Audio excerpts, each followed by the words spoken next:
Shalom saudara, sekarang kita akan merenungkan sengsara membawa kemuliaan. Seperti apa ya? Kehidupan kita sebagai anak Tuhan dalam mengikut Tuhan tidak serta-merta kehidupan kita akan terbebas dari segala penderitaan. Bahkan terkadang Tuhan mengizinkan kita sebagai orang percaya mengalami berbagai penderitaan yang berat. Karena pada akhirnya Tuhan mau mengangkat kita menuju kemuliaan-Nya.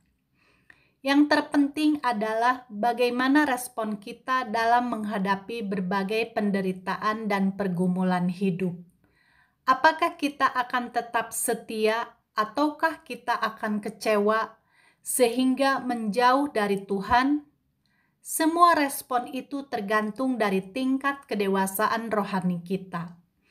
Oleh sebab itu, marilah kita belajar untuk terus meresponi dengan benar setiap pergumulan dan penderitaan yang kita hadapi sebagai tanda kedewasaan rohani kita. Yakinlah bahwa Tuhan memiliki rancangan yang terbaik dalam hidup kita. Dalam waktunya kita akan dibawa menuju kemuliaan-Nya.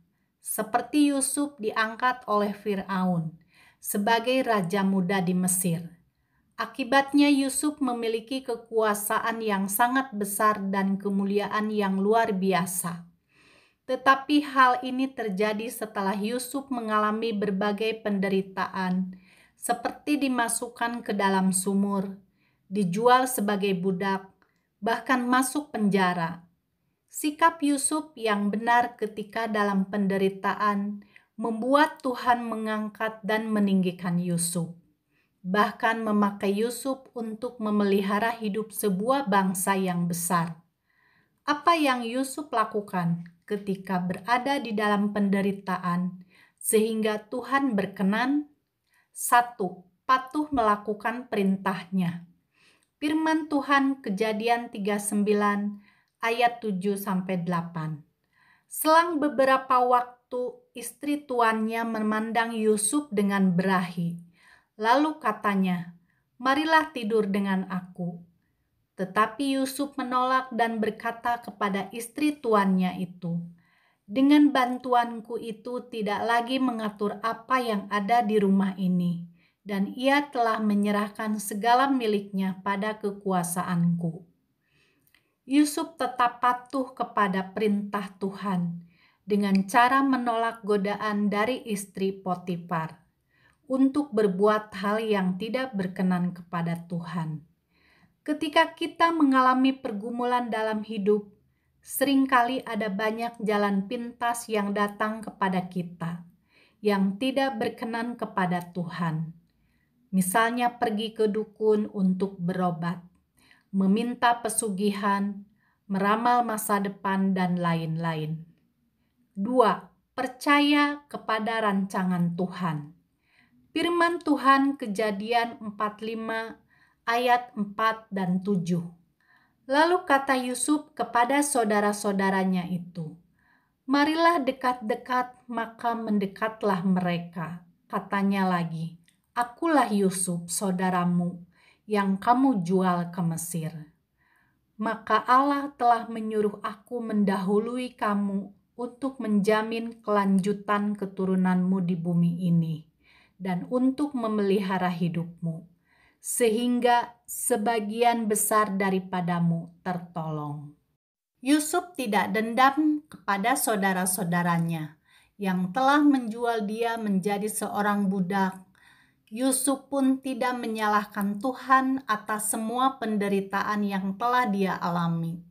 Sebaliknya, Yusuf mengetahui bahwa Tuhan memiliki sebuah tujuan yang baik pada akhirnya. Demikian pula dengan kita. Seharusnya ketika dalam pergumulan, kita pun harus percaya kepada rancangan Tuhan. Karena Dia berjanji, rancangan Tuhan adalah rancangan damai sejahtera. Ketiga, pujian hormat untuk Tuhan. Firman Tuhan Kejadian 45 ayat 8. "Jadi bukanlah kamu yang menyuruh aku ke sini, tetapi Allah. Dialah yang telah menempatkan aku sebagai bapa bagi Firaun dan tuan atas seluruh istananya dan sebagai kuasa atas seluruh tanah Mesir. Setelah Tuhan memulihkan keadaan Yusuf dan mengangkatnya menjadi raja muda Mesir, Yusuf tidak pernah meninggikan dirinya sendiri, melainkan selalu meninggikan nama Tuhan. Mari kita berdoa. Allah Bapa yang kami sembah di dalam nama Tuhan Yesus, ajarlah kami untuk patuh ketika kami dibentuk untuk menjadi manusia yang berkenan kepadamu. Seperti Yusuf tetap taat dan patuh, bahwa kesengsaraan kami mendatangkan kebaikan dan kemuliaan bagi masa depan kami. Terima kasih Tuhan Yesus. Haleluya. Amin. Tuhan Yesus memberkati saudara-saudara semua dimanapun berada.